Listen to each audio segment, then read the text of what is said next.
ஒட்டகத்திலிருந்து கலசம் கலசமாக குடம் குடமாக பால் கறந்து தயிர், மோர், வெண்ணெய், நெய் ஆகியவை செய்து அவற்றை வெளியூர்களில் விற்று பெரும் செல்வர்களாகி விட்டார்கள். அதன் உரோமத்தால் கம்பளி தயாரித்து அணிந்து கொண்டார்கள்.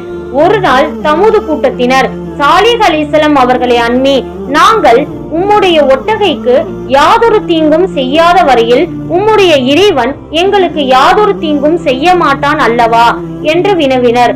ஆம், செய்ய மாட்டான். உங்களுக்கான தவணை வரையில் உங்களுக்கு யாதொரு தீங்கும் வந்தணுகாது என்று சாலிஹ் அலைஹிஸ்ஸலாம் அவர்கள் பதில் உரைத்தனர்.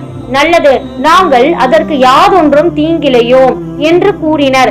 அப்பொழுது சாலிஹ் அலைஹிஸ்ஸலாம் அவர்கள், அதற்கு தீங்கிழைப்போன் இத்திங்களில் பிறப்பான் என்று என் இறைவன் எனக்கு அறிவித்துள்ளான் என்று கூறினர். அது கேட்ட தமுதுகள், அது நிகழாமல் செய்து விடுகின்றோம். இத்திங்களில் பிறக்கும் குழந்தைகள் அனைத்தையும் கொன்று விடுகின்றோம்